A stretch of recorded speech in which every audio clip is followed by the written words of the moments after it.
Entonces, estamos grabando, compartamos aquí. Bien, entonces ya habíamos dejado introducido el tema que vamos a tratar hoy día. Vamos a partir con límite derechamente, pero necesitamos contar sobre a quién le vamos a aplicar el límite. Entonces, veamos un poco las funciones. Ya habíamos establecido que vamos a empezar a trabajar sobre fórmulas que involucran más de una variable. Y la definición formal es la que se está considerando acá. Una función de varias variables es una aplicación que toma un vector y le asocia un número en principio. Tan primero vamos a hacer el caso en que la llegada sean números, entonces el resultado es un número real. Tenemos el conjunto D, es el dominio de la función, conjunto de todos los puntos de Rn donde que la fórmula produce un número. Entonces acá estamos diciendo que vamos a trabajar con fórmula. Una función generalmente se expresa mediante alguna ecuación o alguna expresión de tipo fórmula. La manera habitual de describir la función de varias variables mediante una fórmula. Y siempre vamos a pensar que el dominio, a menos que indiquemos lo contrario, que el conjunto D donde está definido es el conjunto más grande donde tenga sentido la fórmula. El mayor conjunto donde tenga sentido la fórmula. En el caso de n igual 2 y 3, tenemos una función. Dos coordenadas son transformadas en un número real. La imagen de f de x y le podemos llamar z. En el caso de R3, tres coordenadas se transforman en un número real, podemos llamar a la imagen W. ¿Okay? ¿Qué conjunto importante, además del dominio, uno considera, sobre todo para funciones de R2 en R, la que es el gráfico? El gráfico es la misma definición del caso de las funciones de variable real. El gráfico son pares ordenados, donde ponemos el punto y su imagen. En este caso es un par con n más subcoordenadas. La primera n coordenadas corresponden al vector y la última coordenada es la imagen. Este es un número real, recuerda. Generalmente, bueno, aquí en el caso de n igual 2, el gráfico es una terna de números donde x e y están en el dominio, y la última coordenada es la imagen. Y la gráfica es una superficie, entendiendo por superficie como un manto, ¿no? Es una superficie en el espacio. Un conjunto de puntos que verifican esa ecuación. Es una superficie. Veamos aquí, tengo aquí algunos ejemplos de funciones con sus gráficas. Por ejemplo, la función f de x, y x y medios. Esta función tiene dominio, todos los números, todos los R2, todos los pares ordenados. Y la gráfica es esta función. Esta se llama, es una superficie. Si nosotros consideramos esta función f de x, y, raíz de 16 menos x cuadrado menos 4y cuadrado, entonces por la forma que tiene la fórmula, donde hay una raíz, nosotros podemos establecer para qué valores de x e y o para qué pares tiene sentido esa fórmula. Y uno hace un análisis acá y dice lo que está dentro de la raíz tiene que ser una cantidad mayor o igual que 0. Entonces uno dice el dominio de esta función es el conjunto de todos los puntos, de todos los pares ordenados, x, y, tal que lo que está dentro de la raíz es una cantidad mayor o igual que 0. Entonces uno dice 16 menos x cuadrado menos 4y cuadrado tiene que ser mayor o igual que 0. Y eso es equivalente a que x cuadrado más 4y cuadrado es menor o igual que 16. ¿Ok? O sea, el dominio son todos los pares x, y tal que se verifican eso. Bueno, pues eso, ¿qué es lo que es? Si nosotros dividimos por 16, si nosotros dividimos por 16, como está planteado el cálculo ahí, llegamos a esta relación, todos los puntos del plano que verifican esta condición. Bueno, y eso es la región que está encerrada por la elipse. La curva que está en rojo es la elipse horizontal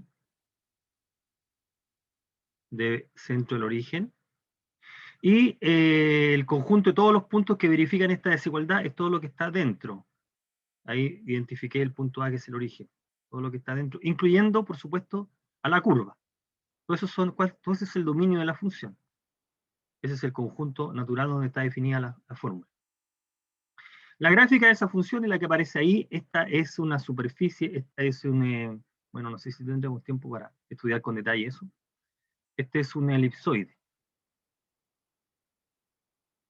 Es una sandía, ¿ok? La mitad, el hemisferio superior de una sandía. Es la sandía. Si uno considera la raíz negativa, menos, es la parte de abajo. Es una elipsoide. Bueno, ese otro ejemplo, una función f de x y x cuadrado más y cuadrado, no hay ningún problema respecto a la gráfica de la función, a la restricción. El dominio son todos los números reales, todo R2. La gráfica es algo como esto. Este es un paraboloide. A ver si más adelante damos un pequeño vistazo de un estudio un poco más detallado de ese conjunto. Otro ejemplo más, yo presento porque estos son ejemplos tipo 2x más y, recordar que acá, si z es la imagen, con x y no hay ninguna restricción en R, la gráfica de esa función, el conjunto de todos los puntos x y z, este es un plano. No es un plano cartesiano, no es un plano coordenado, es como un plano oblicuo, ¿no? Esta función, entonces es un plano, lo que se está entendiendo. Entonces, esta es la cuestión de un plano, Está bueno, si nosotros tenemos funciones, nosotros podemos encontrar el dominio para la función h dada por esta fórmula. ¿Cuál es el dominio de esa función? Bueno, esta expresión tiene que ser mayor que 0. El logaritmo lo calculamos a números positivos. Por lo tanto, eso es cierto cuando x más y es menor que 5. ¿Ok? Y entonces eso va a indicar que el conjunto de pares donde tiene sentido la función es, como se está indicando acá, el semiplano inferior dado por la recta. Aquí la recta no está incluida, ¿no? Así que nosotros podríamos colocarlo segmentado para indicar que la línea continua no se está considerando en el dominio de la función. Ahí. Toda la parte que está el color claro, ese es el dominio de la función. Y si nosotros consideramos la función g, ¿cuál será el dominio de esta función? Bueno, recordar que la función arcoseno tiene dominio el intervalo menos 1, 1. Entonces estamos diciendo que ese par está en el dominio cuando el número y sobre x está entre menos 1 y 1, o sea, cuando el valor absoluto es menor o igual que 1. Por supuesto, x es distinto de 0, y no puede ser 0. O sea, es la región del plano donde el valor absoluto de y es menor o igual que el valor absoluto de x. Si uno empieza a jugar con los signos acá, uno se da cuenta que en la región considerada es la que está pintada en ese color morado. Ese es el dominio donde nosotros tenemos que quitar este punto. Aquí debería colocar, este punto no se está considerando, este no. Este no pertenece al dominio, el 0, 0, ¿no? Ese punto no está considerado en el dominio. ¿Ya? Fijarse que la expresión y sobre x no tiene sentido cuando el x es 0, o sea, el eje y, pero el eje y no está en la región. El origen 0, 0 está. Eso hay que quitarlo, hay que quitar ese punto. No pertenece al dominio de la función. Bueno, vamos a considerar, cerrando, vamos a considerar una colección de curvas que son bien interesantes, que se llaman las curvas de nivel. Dada la función, y dado un número real, nosotros podemos considerar todos los vectores cuya imagen es A. O sea, todos los puntos, una parte del conjunto cuya imagen es constante. Esa constante se llama nivel. El nivel. ¿Ok? En el caso que la función está definida de R2, el conjunto de nivel es una curva. Es una línea en el plano. Se llama curva de nivel. ¿Mm? Todos los valores de x, y que pertenecen a esa curva, la imagen es constante A. ¿Mm? Nosotros podemos pensar a como la altura, porque la imagen es como una altura. Recuerda que nosotros al considerar las curvas de nivel estamos considerando todos los x, y, a, con x, y en el dominio. Este punto, este conjunto está en R3 y está en la gráfica de la función. Entonces, en ese sentido, este conjunto que está acá está contenido en la gráfica de la función. ¿Okay? Entonces está a una cierta altura. Todos los pares ordenados tienen la tercera coordenada fija A. Entonces A, la tercera coordenada si mide altura, entonces están todos a la misma altura. Por eso que a veces le llamamos el nivel la altura. Entonces uno puede graficar en el plano, uno puede dibujar en el plano varias curvas de nivel, dependiendo de los valores de A. Entonces para la función f de x, y, que ya estudiamos anteriormente, nosotros queremos encontrar todos los pares cuya imagen es una constante. Entonces, si nos damos un número A, nosotros queremos encontrar los pares x, y que verifican esta igualdad. 16 menos x cuadrado, y cálculo no lo hice ahí, lo podemos hacer acá. Fíjate que esto es equivalente a que x cuadrado más 4y cuadrado sea lo mismo que 16 menos a cuadrado. ¿Ok? Ahora, este número tiene que ser un número mayor o igual que 0 porque el lado izquierdo es mayor o igual que 0 y por lo tanto eso condiciona a el número A. No cualquier valor de A nos va a dar una curva. Para algunos valores de A va a ser vacío. Entonces, si el A está entre 0 y 4, ¿ok? Como estamos indicándolo ahí, entonces vamos a tener curva.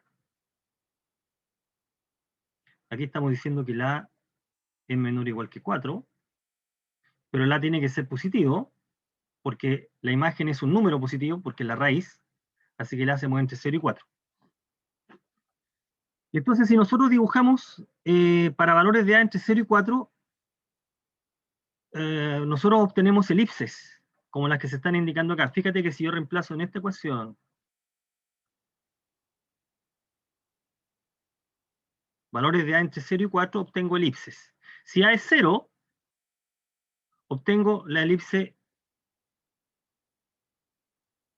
x cuadrado sobre 16 más y cuadrado sobre 4 menor o igual que 1, que es la elipse que está en rojo ahí. Y para valores entre 0 y 4, obtenemos elipses más pequeñas. Esas son las que están ilustrando ahí. En rojo la que con A igual 0, en verde la con 1, con A igual 2 nos da la que está en azul, y con A igual 3 la que está en negro. ¿Correcto?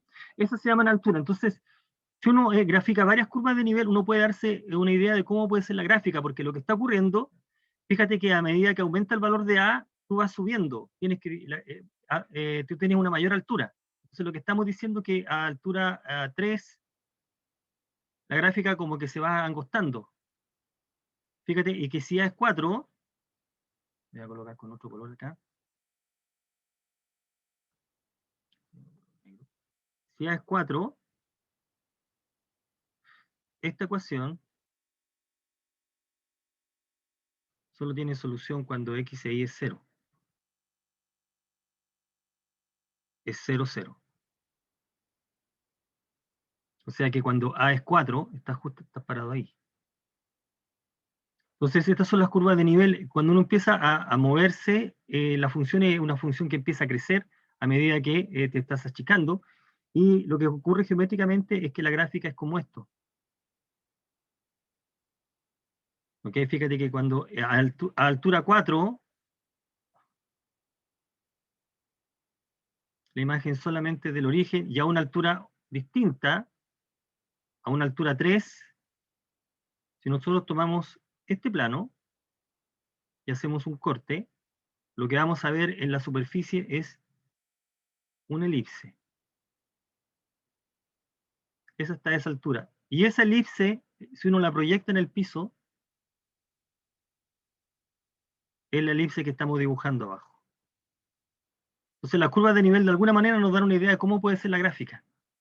A nivel 3 es una elipse que está a altura 3. A nivel 4 es solamente el punto. A nivel 0 es esta figura que está acá. Esa figura que está ahí está a nivel 0. Entonces, para mayor cantidad de curvas de nivel, uno se puede formar una idea de cómo es la gráfica de la función.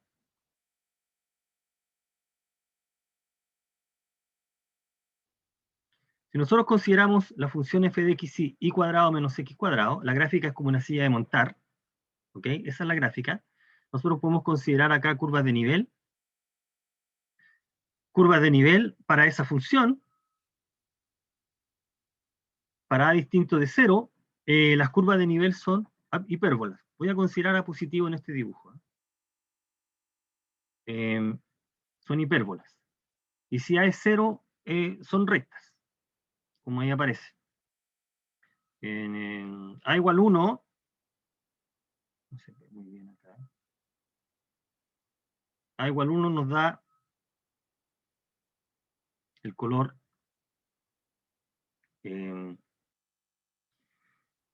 rojo, en A igual 2 es el color que está indicando ahí, y A igual 4 es el verde. Lo que estamos diciendo acá es que en A igual 0 en el piso lo que se ve es una recta, y a medida que nosotros aumentamos el nivel, la gráfica se va expandiendo. Está ocurriendo acá. Si tú haces un corte, vamos a hacer cortes de este tipo, a ver si puedo hacerlo aquí. Si tú haces un corte a este nivel, a una cierta altura, en la gráfica, lo que tú ves al cortar en la gráfica es algo como esto. ¿Ok? Eso es lo que queda. Son hipérbolas a una cierta altura. Y a medida que tú tomas una altura más grande, tú tienes una hipérbola que está más alejada. Por ejemplo, a una cierta altura puede tener esta hipérbola. Eso es lo que se ve en la gráfica. Si tú la proyectas en el piso, la sombra que produce esa curva en el piso son las curvas de nivel que estamos dibujando acá. ¿Ok? Entonces, con las curvas de nivel tú te puedes formar una idea de cómo puede ser la gráfica de la función. Entonces, lo que uno está diciendo acá es que si uno toma un plano a una cierta altura, un plano que es paralelo con el plano XY y corta la gráfica, nosotros obtenemos una curva en el plano y la sombra que produce en el piso es la curva de nivel. Entonces, conociendo las curvas de nivel, podemos formar una idea de cómo es la gráfica de la función. Por ejemplo, para f de x y x cuadrado más 16, si uno cortas, Z64, si uno corta en el plano, lo que obtiene en el piso es ese círculo, de que en realidad es una elipse. Entonces las curvas de nivel que están dibujadas en azul acá se reflejan en la superficie de esa manera. Entonces, en este caso particular, cuando tú te vas alejando, Cuando tú tomas una altura mayor, va aumentando la curva, la elipse cada vez va creciendo, entonces eso determina que la forma de la gráfica tiene que ser como esta, como la que se está planteando. ¿Okay? Bueno, entonces aquí hay un análisis de las curvas de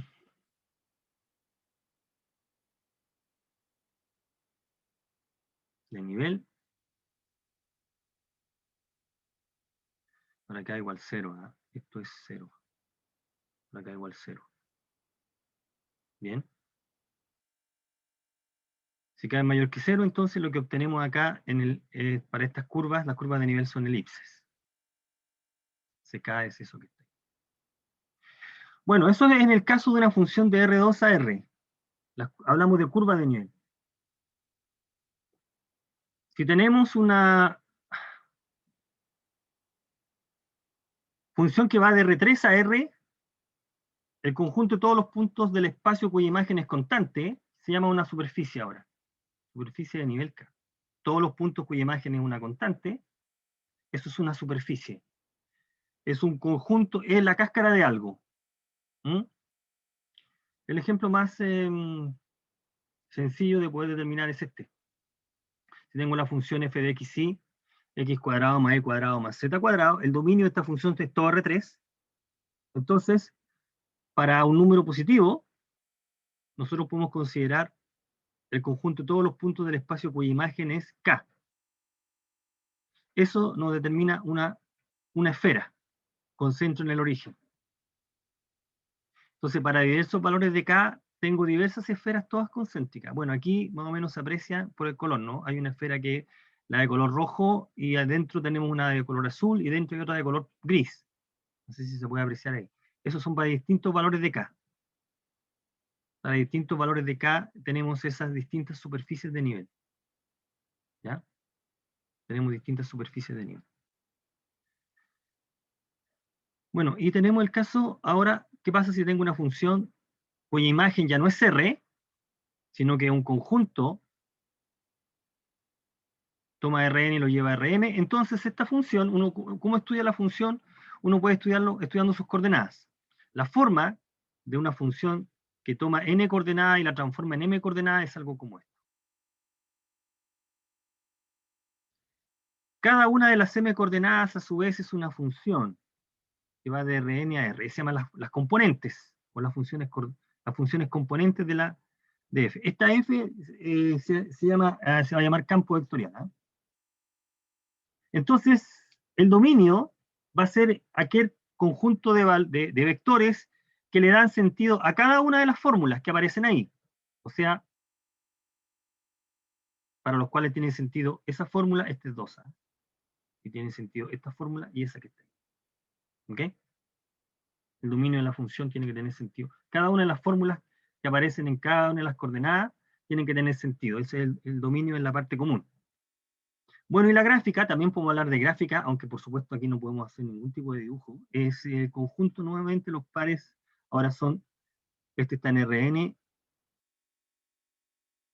y este está en Rm. ¿Ok? Ese es el conjunto de esos puntos. Bueno, entonces a este tipo de funciones, con este tipo de funciones son las que vamos a trabajar. A este tipo de funciones le vamos a calcular límite. El objetivo en esta parte es calcular límite. ¿Okay? Queremos calcular límite de funciones. Bueno, ¿y cómo lo vamos a hacer? Vamos acá, mira. Vamos a calcular límite de funciones. Voy a checar aquí. ¿De qué manera lo vamos a hacer? A ver, voy a decir algo. Espero que, si se entiende lo que voy a decir acá, mucho de lo que está escrito se va a entender con mucha facilidad. Nosotros sabemos esto en cálculo de una variable. Este límite vale. Hay una definición de epsilon delta, la vamos a recordar, pero aquí lo que me interesa es esta parte.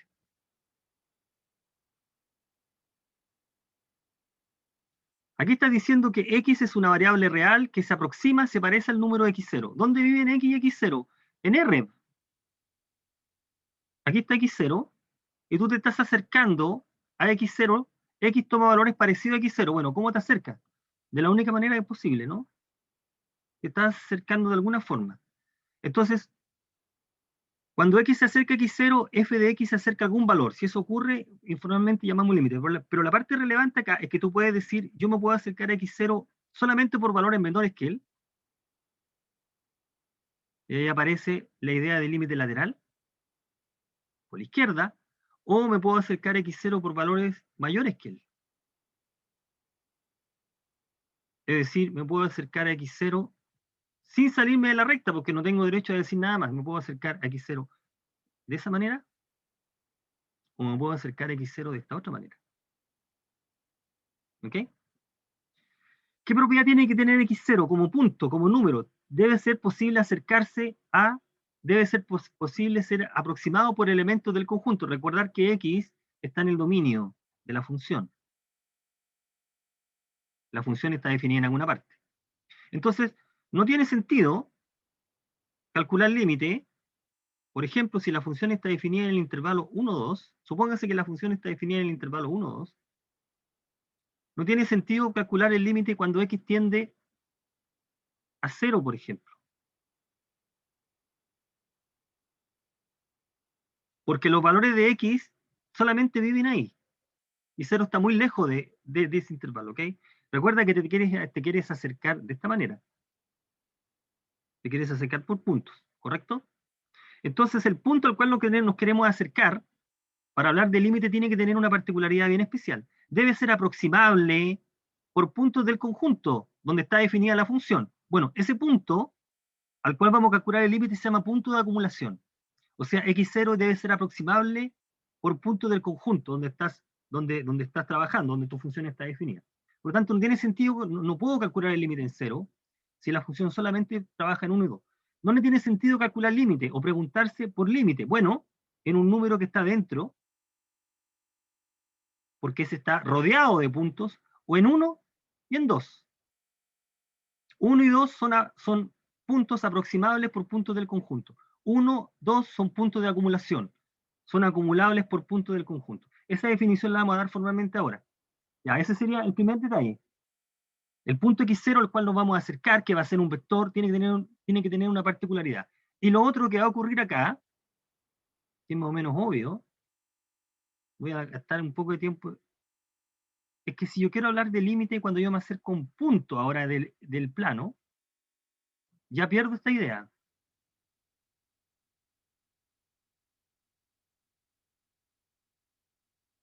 Porque ahora tú te vas a acercar a ese par y tú te puedes acercar de infinitas maneras. Yo me puedo acercar a ese punto x0 y 0 siguiendo una línea, por ejemplo. Me puedo acercar de esta manera. O bien me puedo acercar a ese punto de esta manera. ¿Por qué? Porque tengo mucho más espacio para moverme. ¿Ok? Y entonces me puedo acercar de esta otra manera. Ahí. ¿Ok? Entonces hay una pequeña dificultad. Entonces, al aumentar la dimensión, hay más posibilidad de acercarse al punto. Solamente tienes una posibilidad en el caso de una variable. Entonces, todas estas dos situaciones son las que tienen que quedar reflejadas en la definición. Que el par x0, x, y ahora se va a acercar al punto x0 y 0. Ahora, ese par debe parecerse a ese par. Es eso lo que nosotros queremos formalizar en esta parte, para hablar de límite. Que entonces perdemos la idea de límite lateral, entonces hablamos de acercarse de alguna manera. Bueno, entonces, simplemente, esto lo puedo comentar después, me interesa, para que saltemos rápidamente la noción de límite, esta definición. La noción de disco abierto o bola abierta, si tenemos un punto en Rn, y un número R mayor que 0, nosotros podemos considerar todos los puntos que están a distancia. Recuerda que esta es la distancia.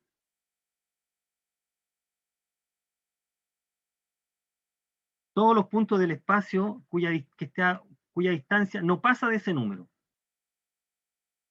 Eso se llama bola abierta, de centro x0 y radio r0. ¿Cómo se ve esa bola abierta en R2? ¿Qué es lo que sería? Bueno, en esa bola abierta efectivamente es un círculo. Recuerda que el círculo es la región limitada por la circunferencia. Es el círculo. Es el círculo. Este es el círculo. La igualdad te da la circunferencia, que es el contorno.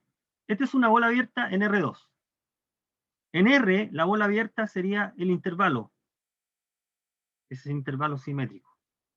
Tomo un número X, sería X más R y X menos R. Eso sería una bola abierta en R.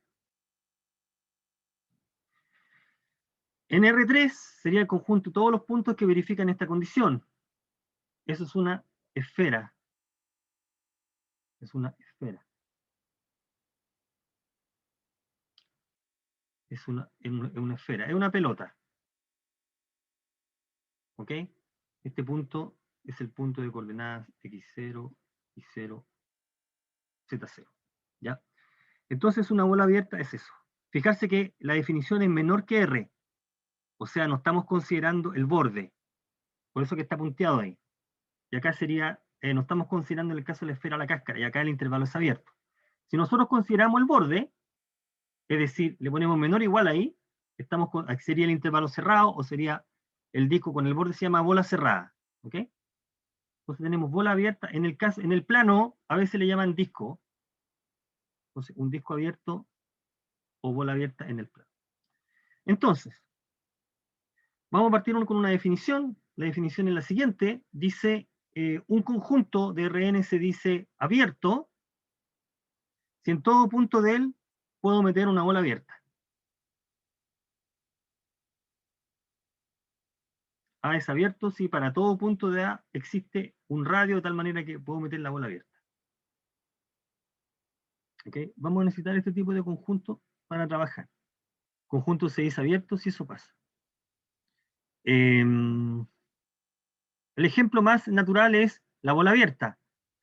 Si nosotros tomamos una bola abierta, escogemos cualquier punto, voy a hacer un poco más grande para que se aprovechar el dibujo. Este conjunto es un conjunto abierto porque si tú escoges cualquier punto, tú puedes dibujar, eso se puede probar rigurosamente, tú puedes dibujar un disco enteramente metido ahí. Y eso lo puedes hacer con cualquier punto. Cualquiera de esos está. En cualquier punto puedo hacer eso. Eso significa hacer un conjunto abierto. ¿Ok? Fíjate que si tú tomas un punto del borde que no está, entonces ya no puedo hacer eso. Sea cual sea el radio, siempre te queda parte fuera. ¿Ok? Por lo tanto, si en este conjunto le agregamos algún punto del borde, ya dejó de ser un conjunto abierto porque falla justo en la frontera. Falla justo ahí. El conjunto de los puntos, si un punto tiene esa cualidad, se llama punto interior. Un punto se dice interior si existe una bola centrada en el punto enteramente contenida en él. El conjunto es abierto si todos los puntos son interiores de él. Ya, más que el conjunto, más que la noción de abierto, a mí me interesa hablar de aproximable por. Ya, aquí tenemos ejemplo de conjunto abierto. Mira, este conjunto que está acá, que sería el semiplano, en el plano conjunto de todos los x mayores que 0, todos los pares x, y, ese conjunto es un conjunto abierto. Aquí no está considerado el eje y. El conjunto que está dibujado a la derecha no sería un conjunto abierto porque estamos considerando el borde. Fíjate que en un punto en el borde que está en el conjunto, por muy chica que sea el disco, no queda enteramente contenido. Este es un conjunto abierto. Entonces, vamos a llegar a esta la definición que nos va a permitir precisar, acercarse a. Queremos calcular límite de una función, entonces tenemos que precisar qué puntos van a ser interesantes calcular límite, qué puntos van a ser aproximables de la misma manera como el comentario que hicimos. No me interesa en este dibujo 0, 0 está demasiado lejos del conjunto. ¿Qué puntos van a ser los interesantes acá? Son los siguientes. Un punto se dice de acumulación, un vector se dice un punto se dice de acumulación, si toda bola centrada en el punto menos el punto intersecta el conjunto.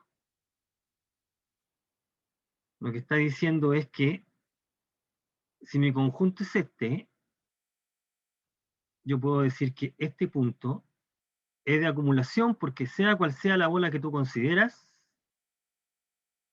siempre va a haber un punto, al menos uno, del conjunto distinto de él. Por muy chica que consideres la bola, siempre va a ocurrir eso. Si tú tomas la bola, voy a poder encontrar otro punto. Entonces lo que está ocurriendo acá, que esta definición nos va a permitir hablar de puntos que son aproximables por puntos del conjunto. Si este es el conjunto D, vas a poder garantizar que te vas a poder acercar a X0 por puntos del conjunto. Si los puntos tienen esa propiedad, se llama de acumulación. Es un punto acumulable por. Ya. Entonces, el conjunto de los puntos de acumulación se llama el derivado. El conjunto de los puntos de acumulación es derivado. Por lo tanto, cuando nosotros usemos esta notación, vamos a simplemente señalar que el punto es de acumulación. Entonces, lo que está ocurriendo con esta definición es que es la parte que me interesa, que es el punto de acumulación de A si se puede aproximar por puntos de A distintos de A. Y para estos puntos va a ser interesante calcular límite.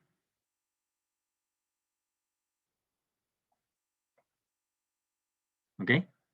Entonces ya tenemos los puntos donde vamos a empezar a calcular el límite. Deben ser puntos con esa propiedad. Bien, vamos a dar la definición. Esta observación es una observación, una desigualdad que la vamos a ocupar con frecuencia. Dice que si tomo un vector, la norma del vector es mayor o igual que cada una de las componentes, en valor absoluto, y menor o igual que esta expresión que está ahí, la suma. O sea, esa igualdad la podemos ocupar. Entonces, demos entonces la definición. Por fin, mira. Tomemos una función de Rn a R. Tomemos un punto con la propiedad de ser aproximable. Este es D, ¿ah? Un punto de acumulación de D. Voy a cambiar esto. Tomemos un número real. Entonces, se dice que L es el límite de f cuando x tiende a x0. Decir que x tiende a x0 lo vamos a anotar de esta manera, como siempre. X tiende a x0. Recuerde que x ahora son vectores, ¿ah? ¿Sí? La definición epsilon delta. Dado un pequeño error, dado un epsilon mayor que 0, existe delta, tal que si x está cerca de x0 y x está en D, o sea, si puntos cercanos a x0 en D, la imagen está cerca del número L. Esto va a ocurrir cuando tenemos que tener garantía de que van a haber puntos cercanos a x0. Y eso lo garantiza que x0 tenga justamente esa propiedad. Y esto se anota como de esta manera, de la manera como lo anotamos siempre. Límite cuando x tiende a x0 de f de x es L. ¿Ok? Recuerde que L acá es un número. Entonces, cuando x tiende a x0, su imagen tiende a L. ¿Qué significa que x tiende a x0? Que ese vector es parecido a ese vector. ¿Cómo lo vamos a traducir eso? Bueno, para eso lo vamos a traducir usando esta desigualdad.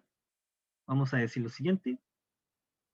Tomemos el caso de n igual 2 porque es bastante más intuitivo. Si nosotros hacemos n igual 2, la definición quedaría con n igual 2, dos coordenadas. Cuando x, y tiende al punto x0 y 0, este es el vector x0, ese límite vale L, si solo si, dado epsilon existe delta, tal que si x, y es un punto de D cercano a x0, su imagen difiere poco de L.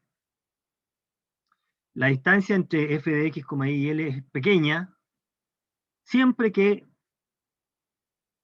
la distancia entre esos dos puntos sea pequeño. Bueno, por aquí, ¿de qué manera entendemos que esta distancia sea pequeña.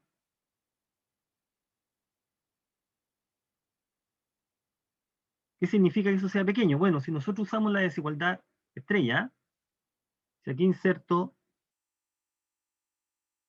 x, y menos x0 y 0,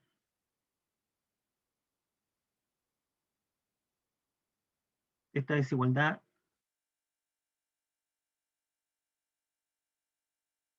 x, y, esto es menor o igual que la raíz enésima de esta sumatoria, con las coordenadas ahora. En realidad, no es necesario aquí, es simplemente decir es raíz de 2 en este caso, porque n es 2,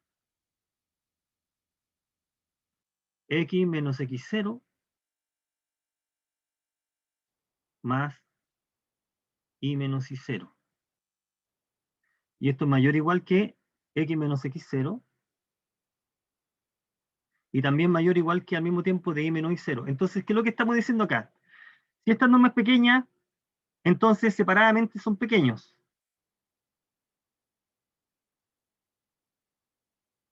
Si x tiende a x0 y al mismo tiempo y tiende a y0, entonces esto tiende a 0. Esa norma tiende a 0.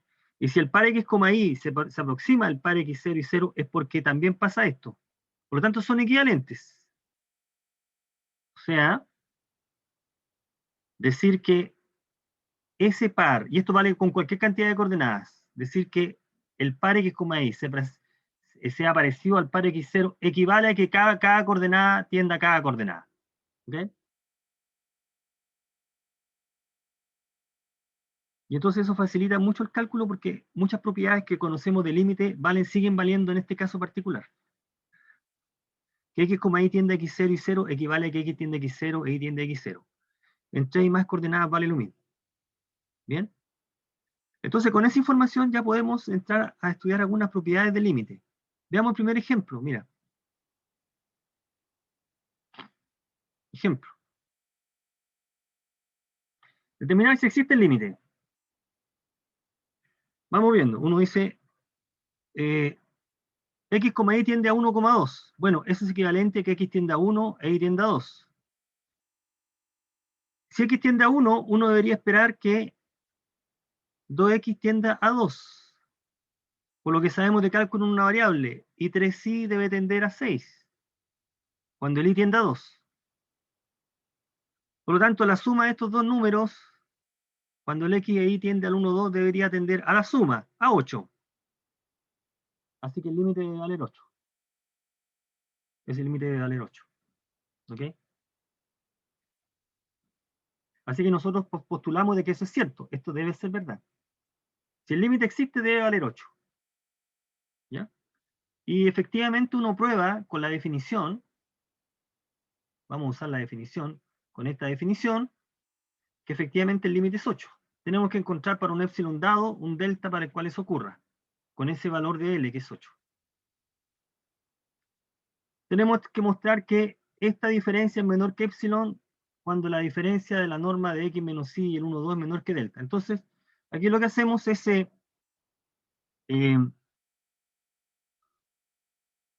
hacer un poco de álgebra. 8 era 2 y 6, entonces juntamos el x con el y, ahí, y aplicamos desigualdad triangular. Recuerde que aquí la desigualdad triangular también vale para valor absoluto, de hecho, a más b. ¿Ok? Factorizamos por 2 y 3. Y aquí podemos usar la desigualdad estrella. Fíjate.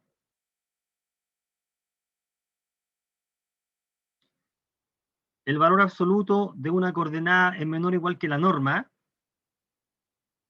Entonces usamos esa condición acá. Ahí. X menos 1 valor absoluto es menor o igual que esta norma. Y menos 2 en valor absoluto es menor o igual que esto. En consecuencia, son menor o igual que esto es 5. Sorry. Me equivoqué acá. Es 5. ¿Sí? Es 5. Es 5 acá. No es 6. Por lo tanto, nosotros queremos encontrar para ese epsilon, para un epsilon dado, un delta, de tal manera que si esto es menor que delta, implica que la imagen es menor que epsilon. Eso es lo que nosotros queremos hacer acá.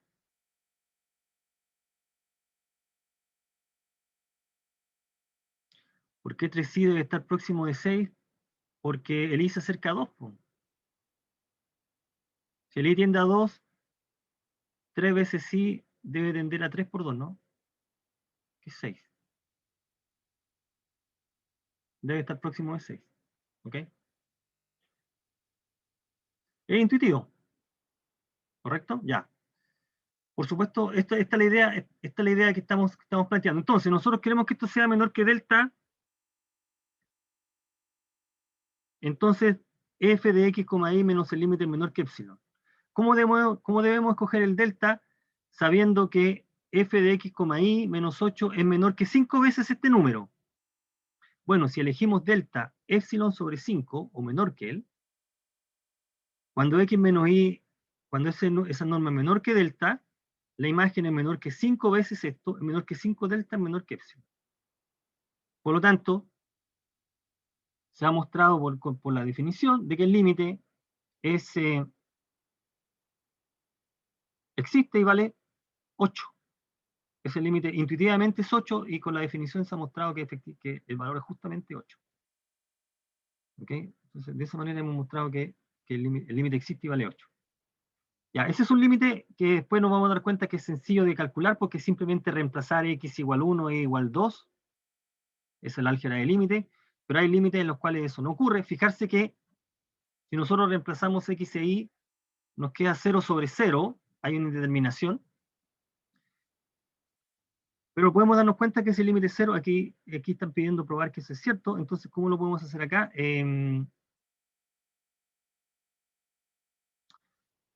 Demostrar que ese límite es 0, dado epsilon, queremos encontrar un delta, de forma que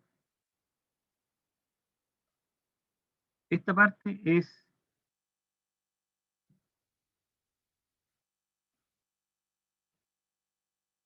x y menos 0, 0,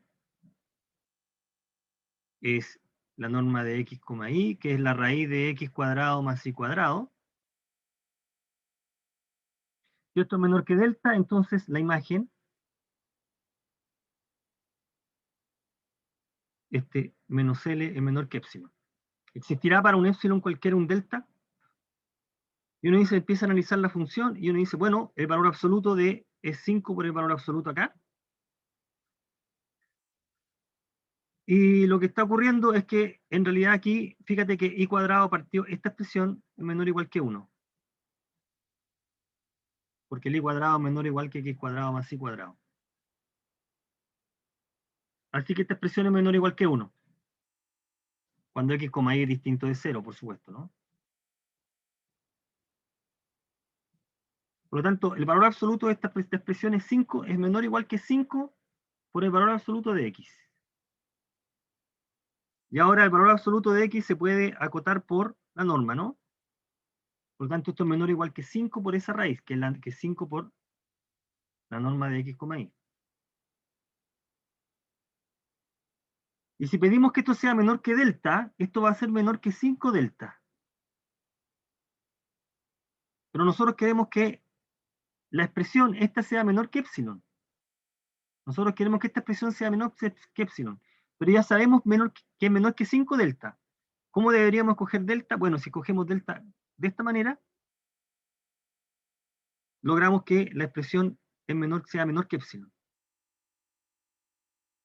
Y entonces habremos probado que efectivamente el límite de esta expresión es 0, cuando x, y tiende a 0, 0. ¿Ya? Entonces aquí estamos usando la definición.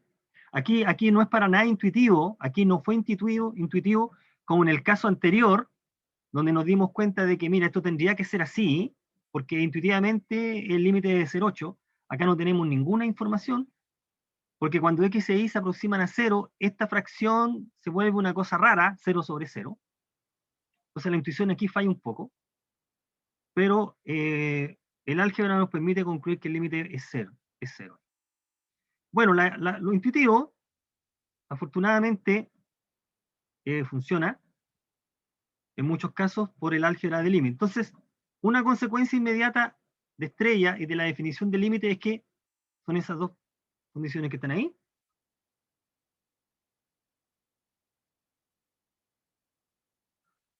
El límite, si la función es constante, y eso ha pasado siempre, cuando x tiende a A, el valor del límite sigue siendo la constante, y si la función es una coordenada, entonces el límite es a su y. Entonces, lo que estamos diciendo acá es que, por ejemplo, el límite cuando x, y tiende a qué punto? Al punto, por ejemplo, 2, 3, y la función es y,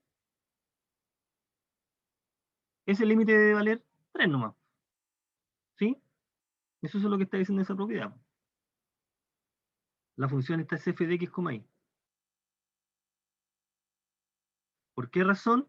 Bueno, porque si el par x, y tiende a 2 y 3, es porque el x tiende a 2 y el y tiende a 3. Y si el y tiende a 3, la función que sí, el límite es 3. ¿Esto es intuitivo? Bueno, eso es verdad. Se puede probar que es cierto. Y también se puede probar que es cierto. ¿Ok? Así que estas son propiedades más o menos consecuencia inmediata de la definición de límite y de la estimación. En algunas de las propiedades, aquí estas propiedades nos van a indicar que los límites no son tan perversos como, como se ven, sino que son muy parecidos a lo que hemos hecho en una variable. La primera propiedad es que el límite es único, sin comentarios. Si se acerca a un valor es solo uno, lo mismo que pasa en una variable.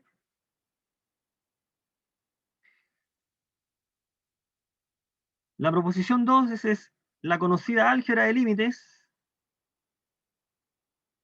límite de la suma, suma de los límites, límite del producto, producto de los límites, límite del cociente, cociente de los límites cuando el denominador no es cero. No es extraño. Entonces, es inmediato de las propiedades 1 y 2 y las que aparecen ahí, que este límite es esto, ¿no?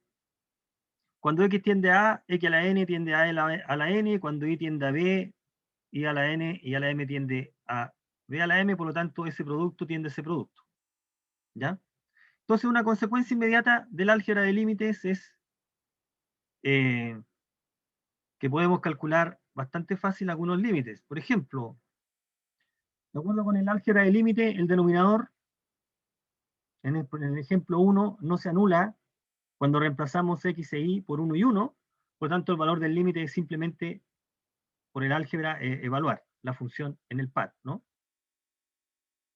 No hay problema. Lo mismo con el límite en 2. Cuando x se acerca a 3 y el y tiende a 0, x cuadrado más 1, eso es, tiende ¿a dónde? A 9, ¿no? A 10, que no es 0, por lo tanto el límite es lo que aparece ahí. ¿Cómo calculamos un límite de este tipo? ¿Qué podríamos hacer acá? Este sí, ¿eh? Este es 2.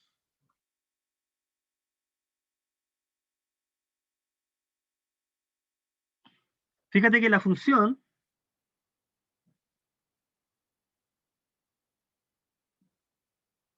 f de x, y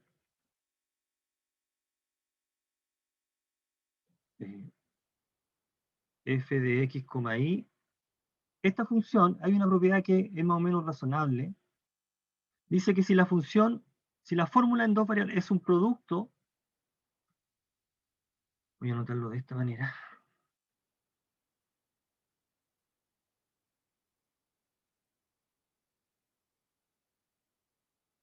Entonces calcular el límite de esta función es calcular separadamente los límites, ¿no? Con esta y con esa.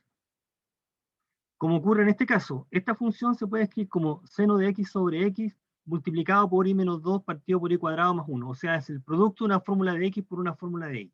El límite entonces, cuando el par x, y tiende a 0,2, se calcula cuando el límite x tendiendo a 2, a 0 e y tendiendo a 2.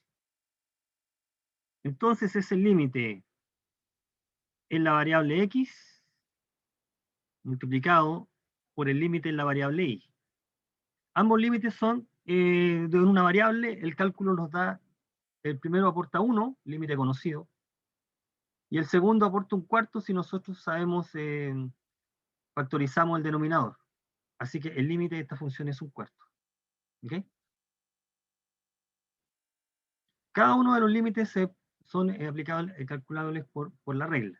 El número 3 es calculable con la propiedad que acabamos de mencionar. Y si tengo un límite de más de 2 variables, en 3 variables, por ejemplo, las reglas anteriores también se siguen cumpliendo. El álgebra de límites sigue valiendo igual con 2 o más coordenadas. Así que en esta expresión que está acá, si al reemplazar las coordenadas x y z por 2 menos 1, 3, el de este denominador no es 0, entonces el cálculo del límite es simplemente evaluar. ¿Ok? Es simplemente evaluar. Muy bien. Entonces esto es consecuencia de la álgebra.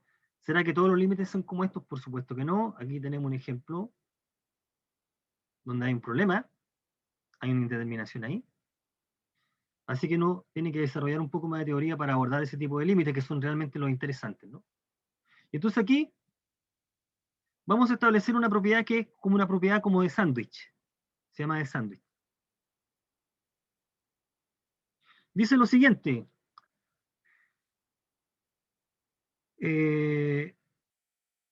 Si L es un número tal que pasa esto, es decir, si nosotros sospechamos que el valor del límite es L, entonces nosotros queremos acotar, si nosotros formamos esta diferencia, y esta diferencia está acotada por una fórmula, como lo que estamos indicando acá, donde G tiende a 0,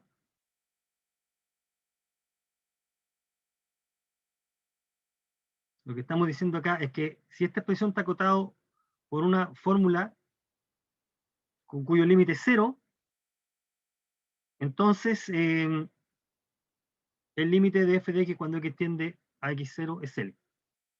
Es eso lo que estamos diciendo acá. Entonces, esta proposición facilita bastante el cálculo de límites. Veamos este ejemplo, mira. Analicemos este ejemplo, cómo ocupamos, de qué manera ocupamos. Fíjate que aquí no podemos usar el álgebra de límites porque el denominador es 0. No sé si lo anterior no podemos aplicar, pero podríamos usar la proposición 3. Si nos damos cuenta de que empezamos a hacer algunos cálculos. Mira, el valor absoluto de x cubo y cuadrado, x cuadrado más y cuadrado es esta expresión. Y ahora nos damos cuenta que este término lo podemos acotar por S, y por lo tanto esta expresión queda acotada por esta función, por este término, por esa expresión. ¿Correcto? Entonces, f de x, y está acotado por x cubo en valor absoluto. La expresión que queda, si le llamamos g de xy, tiende a 0, cuando x tiende a 0. En consecuencia, como esta expresión es lo mismo que escribir f de x, f de xy menos 0, entonces podemos entrar a concluir de acá que el límite existe y vale 0, usando esta propiedad. O sea, logramos acotar la función, la expresión, por una función cuyo límite sabemos que es 0. Entonces, conclusión de la propiedad anterior, cuénteme, sí. ¿Puedes repetir esa parte de acotar la función? Que no entendí Sí. cómo lo hizo. Mira, si nosotros nos damos cuenta que, eso es lo que está diciendo, dice, si sospecha que el límite es un número concreto, L, y si al hacer la diferencia en valor absoluto, tú empiezas a hacer un poco de álgebra y logras acotar de alguna manera por una expresión x, y o g de x, acotarla de forma de que lo que queda tiene límite 0, entonces el límite de la función es L, lo que está indicando acá. ¿Ya? Entonces, ¿cómo razonamos de esta manera? Entonces decimos, mira, nosotros nos damos cuenta, si tomamos valor absoluto, de la misma manera como nos dimos cuenta en este ejemplo, pero por eso uno ve un problema resuelto aquí. Fíjate que acá la parte crucial era esta. Fíjate que y cuadrado era menor o igual que x cuadrado más y cuadrado, por lo tanto nos podemos deshacer de esa fracción. Aquí tenemos una situación similar. Y cuadrado menor o igual que x cuadrado más y cuadrado. Esta desigualdad es cierta. Entonces, la fracción se puede acotar hacia adelante por esta expresión.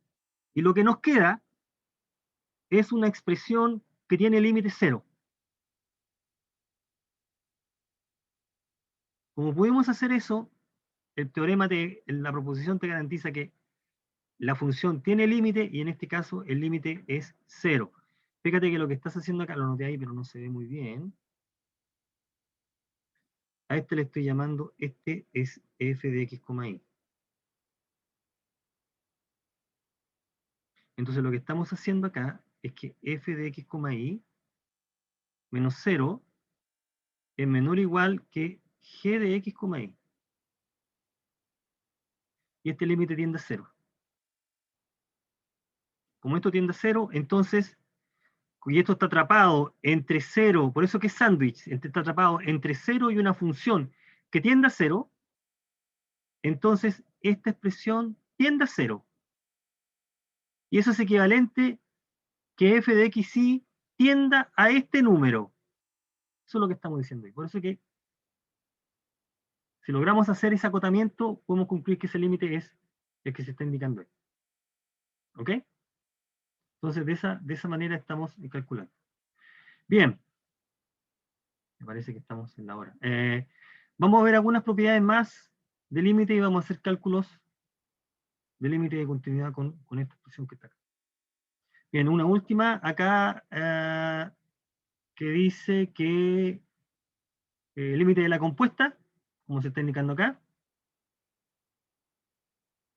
si el límite cuando x tiende a x0 es L y el límite cuando t tiende a L es M, entonces la composición tiende a ese límite. Esencialmente esta propiedad nos permite hacer cambios de variable. Eso es lo que está diciendo esta parte. Vamos a hacer cambio de variable. Límite de g de f de x es g del límite. Fíjate que metemos el límite dentro. Ahí. Solamente damos este ejemplo, y me disculpo por haberme pasado. ¿Cómo calcularíamos este límite? A ver, ¿cómo aterrizamos esta propiedad que estamos indicando acá? Simple, mira. ¿Cómo calculamos el límite de esta expresión? Como lo hacíamos en cálculo 1. Calculamos el límite de lo que está dentro del logaritmo, y si el resultado es un número positivo, le aplicamos el logaritmo. ¿Okay? Eso es lo que está diciendo esta propiedad. Si es Profe, continua, ¿podría repetirlo, por favor? Que se cortó el audio. fíjate, mira, fíjate en este ejemplo. ¿Cómo calcularía el límite del límite que está dado en estrella? Uno calcularía lo mismo que uno aprendió en cálculo 1. Uno calcula el límite de lo que está dentro y al resultado le saca logaritmo, ¿no? Bueno, ¿puedes hacer eso en más variables? Sí. Eso es lo que dice la propiedad que estoy colocando acá. Si el límite cuando x tiende a x0 de f de x es L, entonces el límite de la compuesta es la función evaluada en L, cuando tenga sentido. Esto si la función es continua, como ocurre acá con logaritmo. ¿Ok? O sea, podemos calcular el límite de esa manera, como se está indicando ahí. Es eso lo que estamos haciendo. Esta propiedad nos permite calcular de esa manera. Esta es una propiedad un poco más general, pero permite calcular de esa manera. ¿Ok? Y ahí el segundo acá, ¿cómo calcularíamos este límite? Fíjate que es 0 sobre 0. Lo que está diciendo es que puedes hacer un cambio de variable. Mira, si llamo t igual x cuadrado más y cuadrado, termino con esto, me disculpo. Que x, y tiende a 0 es equivalente a que t tiende a 0. ¿Ok? Si x tiende a 0, y tiende a 0, t tiende a 0. X cuadrado más y cuadrado tiende a 0. Entonces, calcular el límite de esta expresión es lo mismo que calcular el límite de esta expresión. Aquí hicimos un cambio de variable.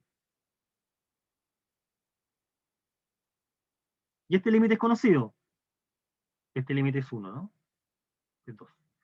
¿Se puede hacer esta manipulación? Sí. Eso es lo que dice la propiedad. Esta propiedad esencialmente permite cambiar variables. Fíjate que este t es f de x. que el límite que la expresión se obtiene con un